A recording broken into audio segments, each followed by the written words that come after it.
of Bloomberg? I don't know. I could ask you that question. I don't know of it, but I think here's the man right here. I saw it reported today, and it's completely fake news. We're not meeting to talk about the Epstein situation, and I think the reporter who reported it needs to get better sources. Look, the whole thing is a hoax. We're not meeting to talk about the Epstein situation.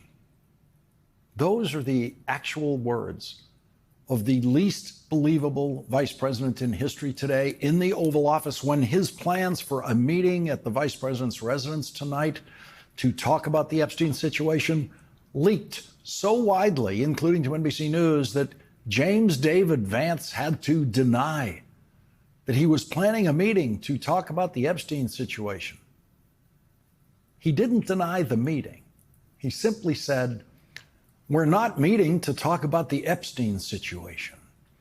Every meeting is about the Epstein situation. Every Trump event and every Trump meeting, Trump administration meeting, Trump White House meeting is about the Epstein situation. Everything Donald Trump and everyone in his White House is doing all day, every day now is about the Epstein situation. It's about how to extract Donald Trump from his personal history with child rapist Jeffrey Epstein, who said, quote, "I was Donald's closest friend for 10 years.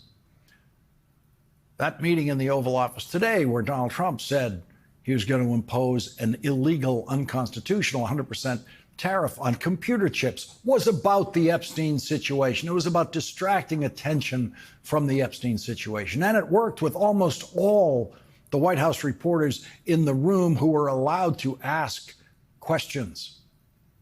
33 questions were allowed from the White House press corps in that room, and exactly 4 of them were about the Epstein situation. Actually, 2 questions, each with a follow-up, which is really 2 questions about the Trump situation, because there is no Epstein situation.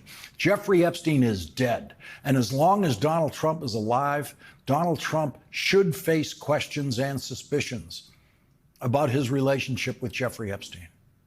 And the White House press corps should unite in its pursuit of answers to those questions. But the current White House press corps has no idea how to do that. The current White House press corps is mostly lost. And so each time Donald Trump was asked about Jeffrey Epstein today, the next reporter asking a question immediately changed the subject, which is exactly what Donald Trump wanted that reporter to do, exactly what Donald Trump is counting on from those reporters. We have never had a more reliably weak White House press corps when presenting questions to a president of the United States. Catherine Lucy of Bloomberg asked a good question about Jeffrey Epstein with a quick follow-up.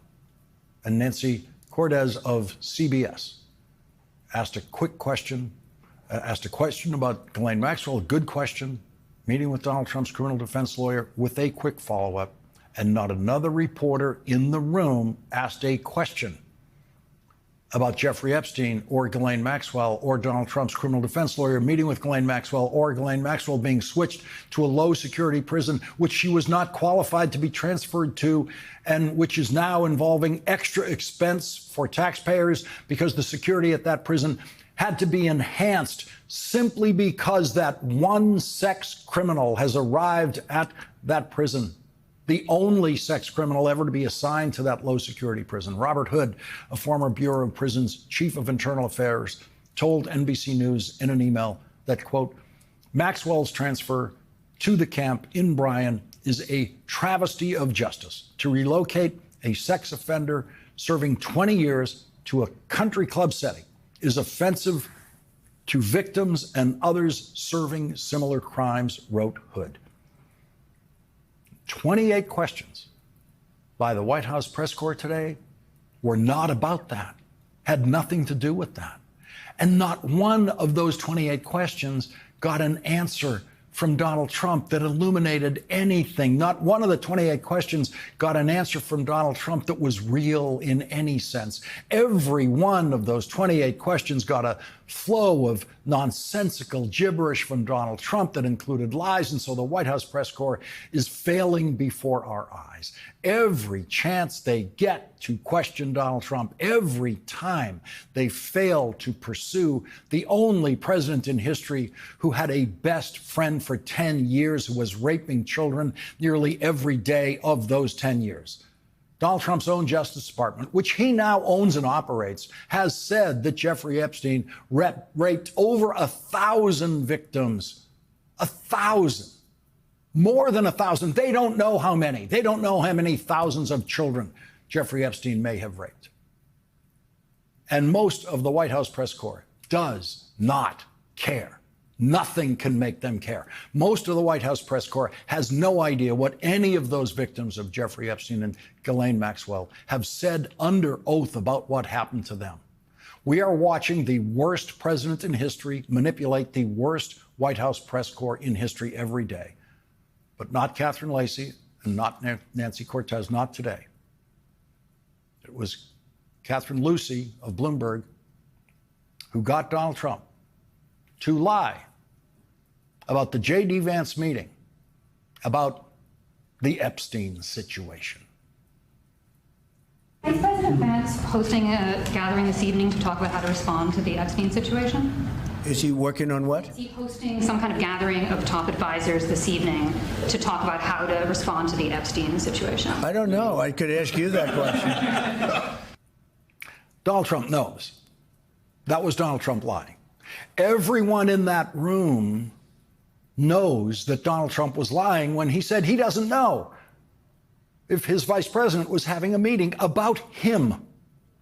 The other reporters in that room did not care that Donald Trump just lied to their faces and laughed at them, saying, I don't know, I could ask you that question. These are the same White House reporters, many of them, who screamed at Joe Biden in unison about the same subject when they believed their job was to attack him. And when they teamed up to attack Joe Biden's White House press secretary, Karine Jean-Pierre, they conducted coordinated, screaming attacks on her. And Donald Trump stands there and lies to their faces, insults them, and laughs at them, and they accept it.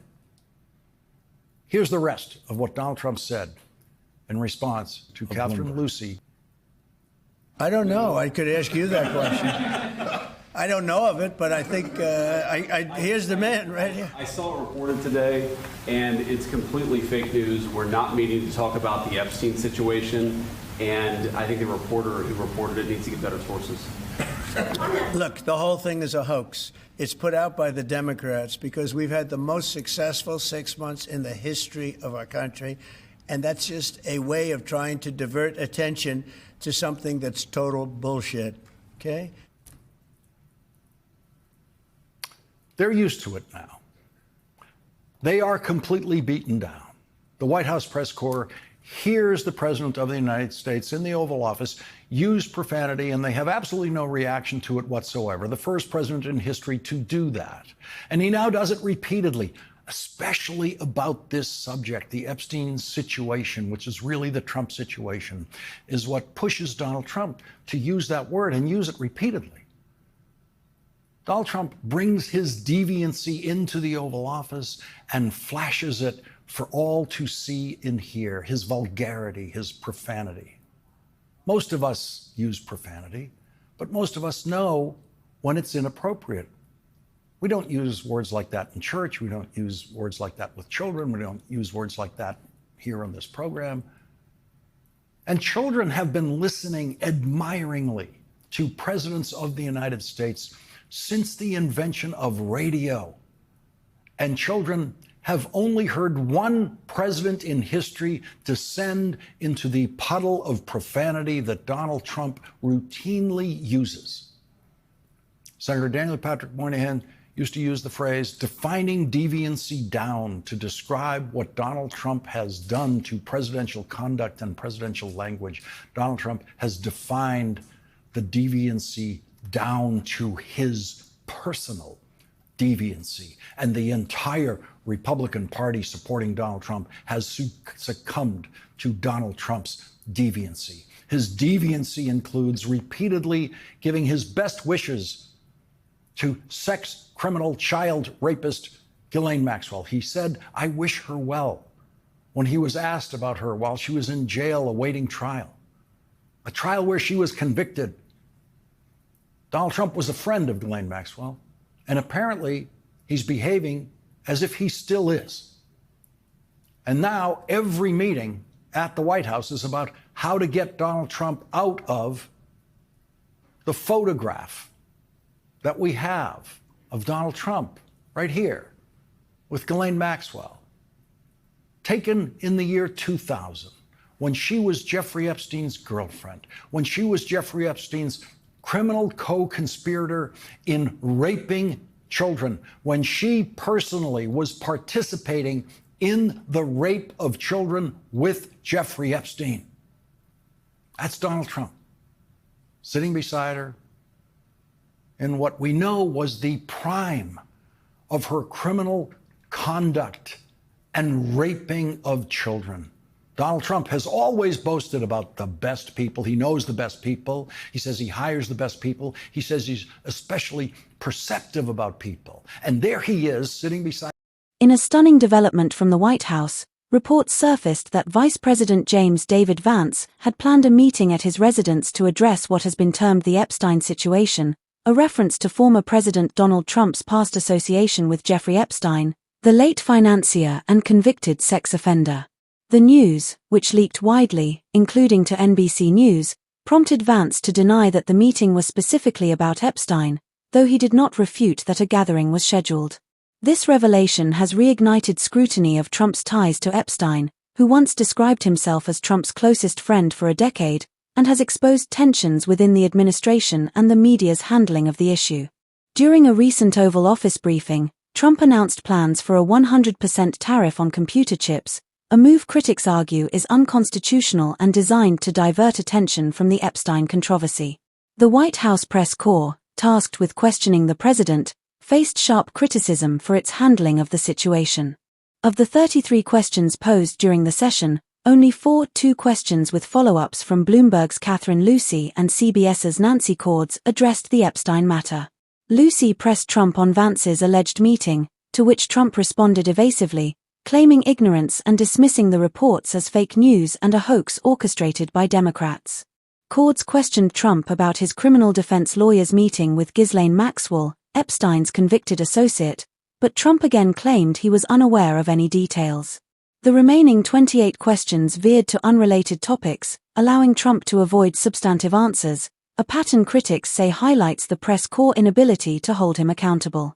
The Epstein situation remains a persistent shadow over Trump's presidency, with allegations that every administration meeting is, at its core, about managing the fallout from his association with Epstein, who, according to Trump's own Justice Department, victimized over 1,000 individuals. Maxwell, currently serving a 20-year sentence, was recently transferred to a low-security prison in Bryan, Texas, a move decried by former Bureau of Prisons official Robert Hood as a travesty of justice. The transfer, which required enhanced security measures at taxpayer expense, has fueled outrage among victims' advocates, who argue Maxwell's crimes warrant stricter confinement. The family of Virginia Giuffre, a victim of Epstein and Maxwell, issued a statement condemning the administration's handling of the issue. Giuffre, who was recruited by Maxwell at Trump's Mar-a-Lago resort while still in high school, took her own life 4 months ago, haunted by years of trauma. Her family criticized Vance's planned meeting for excluding survivors' voices and reiterated that Maxwell should remain in a maximum security facility.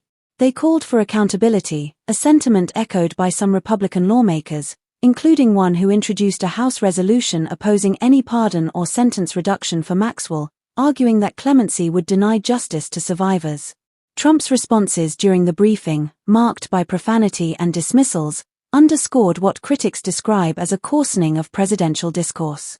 His repeated use of terms like hoax to deflect serious allegations mirrors tactics used to downplay past controversies, such as Russian interference in the 2016 election. While Trump's base may accept these deflections, some House Republicans continue to demand transparency regarding the Epstein files, signaling potential fractures within the party. The White House press corps' failure to pursue the Epstein matter aggressively has drawn sharp rebuke, with observers noting that